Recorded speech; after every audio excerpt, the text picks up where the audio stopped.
Hello बच्चों, स्वागत है आप सभी का हमारे YouTube channel RP online classes में। मैं आरपी यादव आज का इस क्लास में 12th क्लास फिजिक्स का कुछ important MCQ, very short type और लॉन्ग टाइप क्वेश्चन लेकर के आए हैं, जो आपके आने वाले समय में जो भी एग्ज़ाम होगा 12th क्लास फिजिक्स का, फाइनल एग्ज़ाम हो या हाफ ईयरली एग्ज़ाम हो, इन सभी एग्ज़ाम में ये क्वेश्चन आपके लिए बहुत ही इम्पोर्टेंट होने वाला है।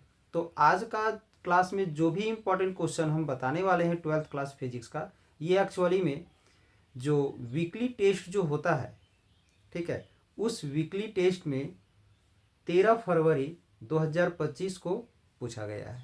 ठीक है, तो यानी 13 फरवरी 2025 का जो वीकली टेस्ट का जो क्वेश्चन है, उस क्वेश्चन को और उस क्वेश्चन का सॉल्यूशन हम आज इस क्लास में आप लोग को बताने वाले हैं। यानी और इसी तरह का ढेर सारा वीकली टेस्ट का क्वेश्चन उसके सॉल्यूशन के साथ, प्रीवियस ईयर मॉडल सेट या current model set, previous year question या इम्पोर्टेंट क्वेश्चन, बहुत सारे चीज़ों को अपने चैनल में हम अपलोड करके रखे हुए हैं, आप लोग को बता चुके हैं। अगर इन सब चीज़ों का आपको लाभ उठाना है तो चैनल में जा कर के आप लिंक से निकाल के उसको देख सकते हो। और अगर अभी तक चैनल को आप लोग सब्सक्राइब नहीं किए हो तो चैनल को सब्सक्राइब कर ले, ताकि हर एक लेटेस्ट वीडियो आपको समय पर प्राप्त हो जाए और आप उसका लाभ उठा सकें। ध्यान दोगे, फर्स्ट क्वेश्चन है, Kirchhoff's junction law is a directed consequences of the conservation of which physical quantity. यानी किरचॉफ्स लॉ आप लोग पढ़े होंगे, तो किरचॉफ्स लॉ में दो लॉ बताया गया है, एक जंक्शन लॉ और एक लूप लॉ। तो जंक्शन लॉ में किस चीज़ का कंजर्वेशन के बारे में डिस्कस किया है, तो चार्ज का कंजर्वेशन के बारे में। और सेकेंड लॉ जो लूप लॉ जिसे बोलते हैं, उसमें एनर्जी का कंजर्वेशन के बारे में बताया गया है। तो यहाँ पूछा जा रहा है, किरचॉफ्स का संधि नियम किस भौतिक राशि के संरक्षण का प्रत्यक्ष परिणाम है। ठीक है, यानी Kirchhoff's junction law is a directed consequence of conservation of which physical quantity.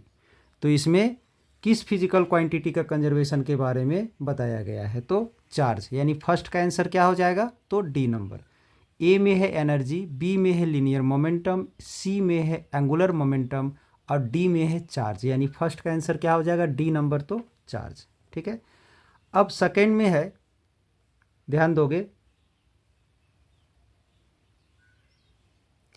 The expression for लॉरेंट्ज force. तो लॉरेंट्ज फोर्स अगर आप लोग पढ़े हो तो पता होगा इसका एक्सप्रेशन का फॉर्मूला क्या होता है। तो इसका एक्सप्रेशन का फॉर्मूला होता है डी नंबर, क्यू ब्रैकेट में ई प्लस भी क्रॉस बी। ठीक है, या भी क्रॉस बी को हम बी क्रॉस भी नहीं लिख सकते हैं, क्योंकि ये क्रॉस प्रोडक्ट जो है सो कम्यूटेटिव नहीं होता है, जिसके चलते हमारा सी नंबर नहीं होगा। ठीक है, क्या हो जाएगा, तो इसका आंसर डी नंबर हो जाएगा। अब ध्यान दोगे, 3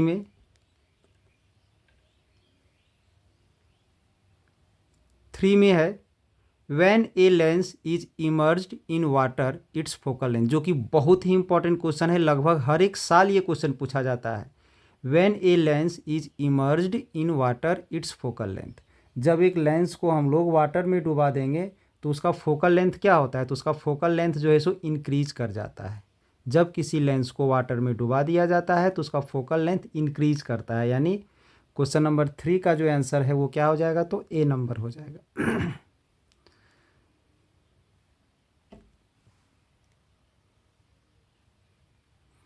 क्वेश्चन नंबर 4 में ध्यान दोगे, circuit containing only capacitance there is a phase difference between current and voltage. तो आप लोग एलसीआर सर्किट में पढ़े होंगे, एक ऐसा अल्टरनेटिंग सर्किट जिसमें रेजिस्टेंस प्रेजेंट रहता है, तो उसमें वोल्टेज और करंट के बीच का जो फेज डिफरेंस है वो जीरो होता है। ठीक है, और अगर सिर्फ और सिर्फ इंडक्टेंस प्रेजेंट है तो वोल्टेज और करंट के बीच का फेज डिफरेंस 90 डिग्री होता है। और जब कैपेसिटेंस है तो भी हमारा वोल्टेज और करंट के बीच का फेज डिफरेंस 90 डिग्री होता है। यानी 4 का आंसर क्या हो जाएगा, तो बी नंबर हो जाएगा। यहाँ क्या पूछा गया है कि सर्किट कंटेनिंग ओनली कैपेसिटेंस, यानी एक सर्किट है जिसमें सिर्फ और सिर्फ कैपेसिटेंस प्रेजेंट है, there is a phase difference between, तो phase difference between current and voltage, तो करंट और वोल्टेज के बीच में फेज डिफरेंस क्या होगा। ध्यान दोगे क्वेश्चन में आगे कुछ और भी था यहाँ, इन एन अल्टरनेटिंग करंट, ठीक है, शुरू में है in an alternating current circuit containing only capacitance, यानी अल्टरनेटिंग सर्किट में सिर्फ एक कैपेसिटेंस प्रेजेंट है, तो उसमें वोल्टेज और करंट के बीच का फेज डिफरेंस क्या होता है, तो 90 डिग्री होता है, तो बी नंबर हो जाएगा 4 का। अगर यहाँ कैपेसिटेंस के जहाँ पर इंडक्टेंस भी रहता तो वही होता, बट अगर रेजिस्टेंस अगर आ जाता तो 0 हो जाता, ठीक है, लेकिन यहाँ कैपेसिटेंस है इसलिए आंसर 90 डिग्री हो जाएगा, यानी बी नंबर, ठीक है।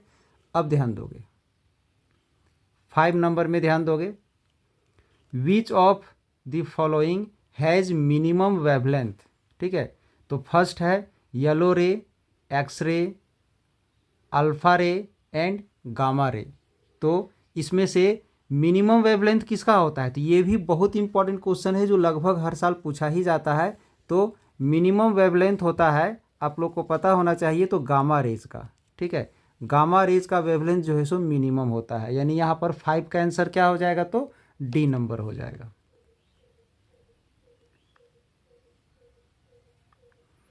6 में ध्यान दोगे, 1 AMU इज इक्विवेलेंट, 1 AMU किसके इक्विवेलेंट होता है, तो ये होता है 1.66 इंटू 10⁻⁻27 kg। ये भी बहुत ही इंपॉर्टेंट क्वेश्चन है, बहुत बार पूछा गया है अभी तक, तो 6 का भी आंसर क्या हो जाएगा, तो बी नंबर हो जाएगा, ठीक है।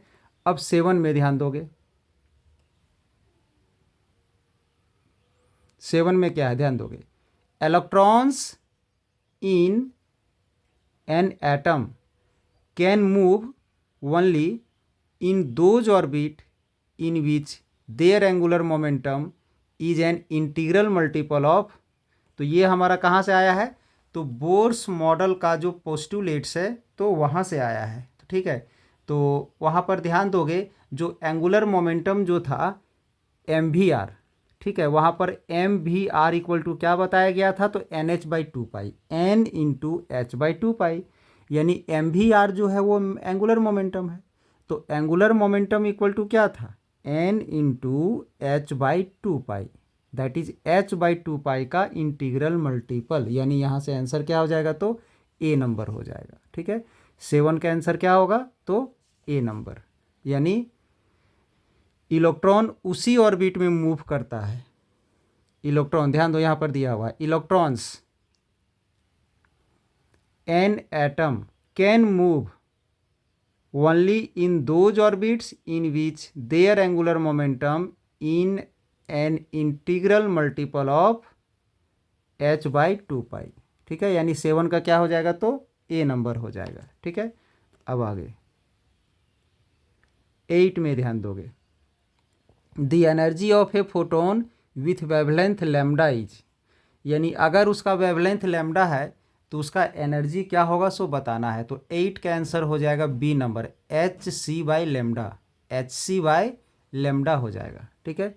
अब 9 नंबर में ध्यान दोगे, electrical conductivity in a semiconductor is due to, एक सेमी कंडक्टर में इलेक्ट्रिकल कंडक्टिविटी का रीजन क्या हो सकता है, इलेक्ट्रॉन या होल या बोथ, तो दोनों होता है। सेमी कंडक्टर में कंडक्टिविटी का रीजन क्या होता है, एन टाइप में कंडक्टिविटी का कारण कौन है, तो इलेक्ट्रॉन, और पी टाइप में कौन है, तो होल, तो यहाँ तो टाइप तो क्लियर नहीं किया है, सिर्फ सेमी कंडक्टर दिया हुआ है, तो यानी इसका आंसर सी नंबर हो जाएगा, बोथ इलेक्ट्रॉन्स एंड होल्स, यानी 9 का क्या हो जाएगा, तो सी नंबर हो जाएगा, ठीक है, 9 का सी। अब 10 नंबर में ध्यान दोगे, which of the following logic gates is a universal logic gate, ठीक है, इसमें से कौन सा गेट जो है सो यूनिवर्सल लॉजिक गेट कहलाता है, तो नैंड गेट जो है सो यूनिवर्सल लॉजिक गेट कहलाता है, ध्यान दोगे। 10 का क्या हो जाएगा, डी। सेक्शन बी में very short answer type question है, ध्यान दोगे। 11 नंबर क्वेश्चन है define mass defect and nuclear binding energy. 12 में है transducer, what is transducer, give an example. इसके बाद सेक्शन सी में ध्यान दोगे what R de Broglie waves, establish the relation between the de Broglie wavelength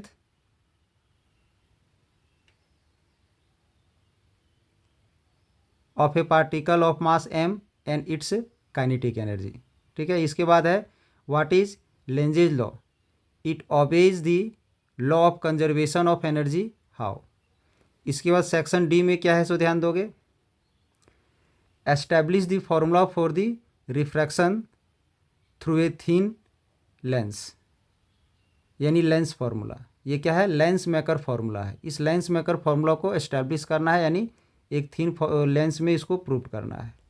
इसके बाद 16 में क्या है what is meant by forward biased and reversed bias. ठीक है, connection of a PN junction diode.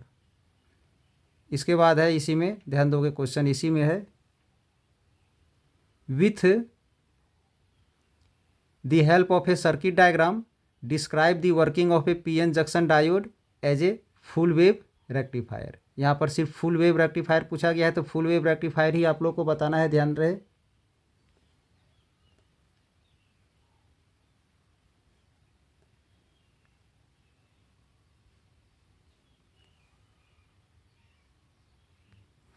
और ये जितने सारे सब्जेक्टिव क्वेश्चन हैं लगभग सभी सब्जेक्टिव क्वेश्चन को हम अपने चैनल में अपलोड करके रखे हुए हैं। अगर किसी भी क्वेश्चन का सॉल्यूशन आपको चाहिए तो उस क्वेश्चन को सर्च करोगे आरपी ऑनलाइन क्लासेस में तो जवाब आपको मिल जाएगा। बट अगर इसके बाद भी अगर कहीं किसी तरह का प्रॉब्लम होता है तो कमेंट करके बताओगे, उसका सॉल्यूशन आप लोग को प्राप्त करा दिया जाएगा।